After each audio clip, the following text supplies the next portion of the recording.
Hey everybody, I don't necessarily tend to make a habit out of this, but I feel it's the most sensible thing to do at the moment, as I did yesterday, which is just use these intraday futures charts to talk about what transpired in the market today and share some thoughts about it. I'm recording this on Wednesday afternoon.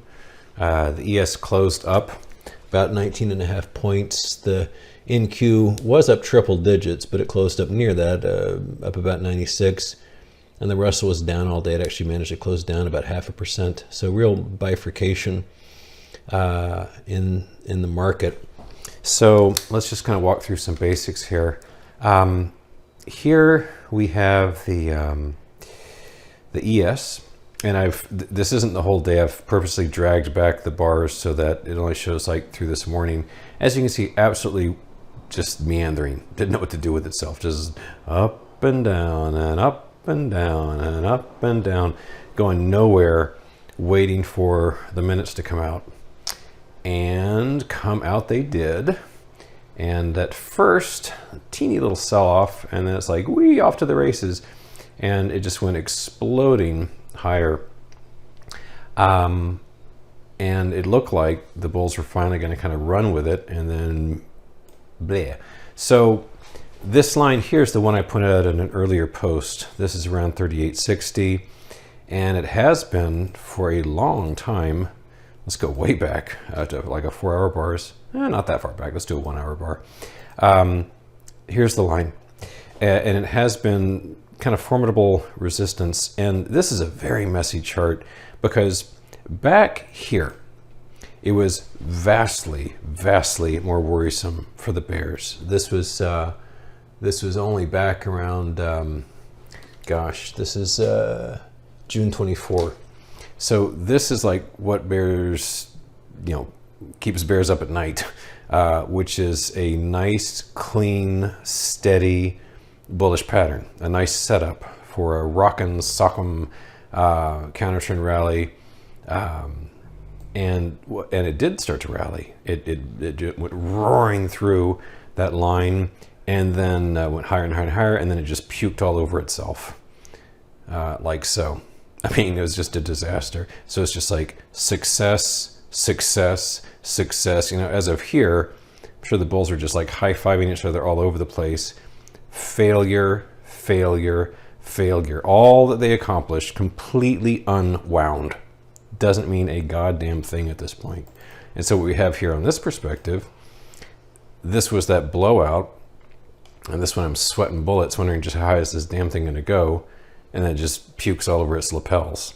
So since that time, to their credit, the bulls have managed to keep things above the 37.40 level. You can see again and again and again. It can't seem to sell off below then.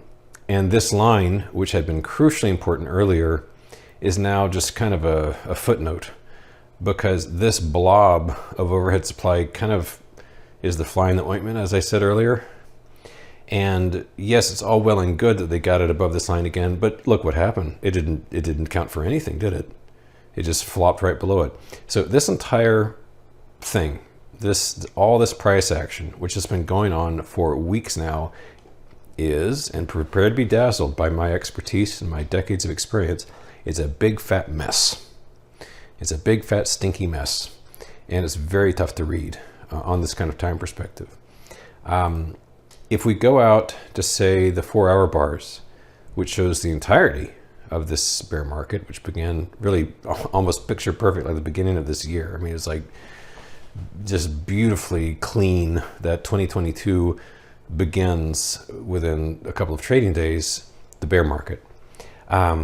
It's messy too, because we had the plunge, big counter trend rally, plunge, even bigger counter trend rally. This is just awful, absolutely awful.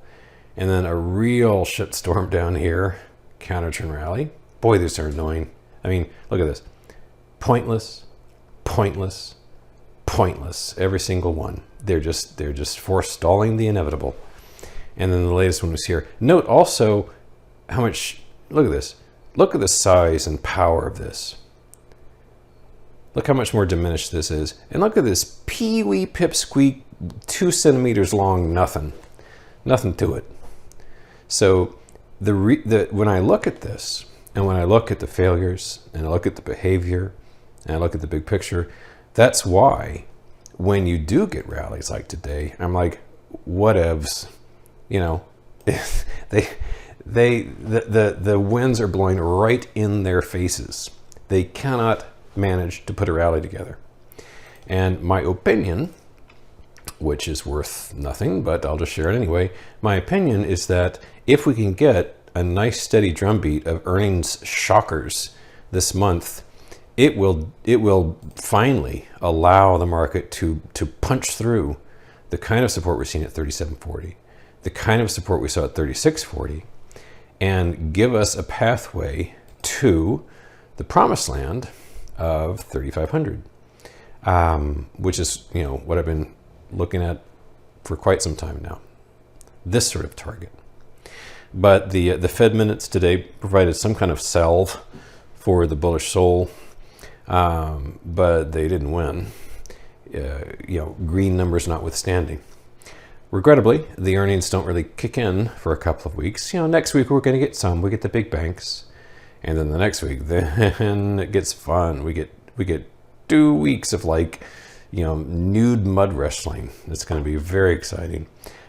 This week, the only thing kind of left is the jobs report that's coming out on Friday.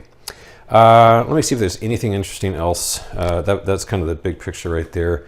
These other ones, Russell, as I said, it managed to close red today, so that's been particularly weak. Whereas NQ has been particularly strong. Like so. This line, by the way, these two lines still represent those kind of ancient price gaps that we'd experienced during the big plunge we had last month. It beat this price gap quite plainly last time and just about sealed this one too. So it's kind of done its job with respect to those price gaps. And of course, volatility has been smothered in its crib. This has just been beaten down like crazy. You know, we peaked on this. The peak mayhem was in the throes of the war, and that got up to about 40. Let's call it 40, and now it's down at 27. But you can see here that we have been here and here and here and here and here, just engaging this, creating this series of higher lows every time. Should we point and laugh at gold? Is there any point in that? It's pathetic, isn't it? Isn't that just sad? I mean, again, I like to point and laugh and roll my eyes at assets except for gold. I wanted gold to win, but gold has been just junk with a capital J. It's just a damn shame.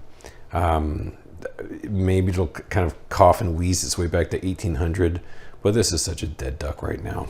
I mean, it could be years before gold actually blossoms into what one would assume it's going to do. But fair on that. Anyway, just to wrap up with my own positioning,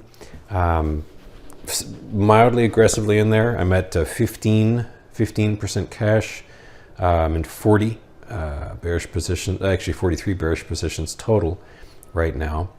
Kind of a meh day. But I'm at least glad that the bulls didn't manage to just grab the baton and really run with it. It was another kind of fumble on their part. All right, that's it from me. Bye-bye.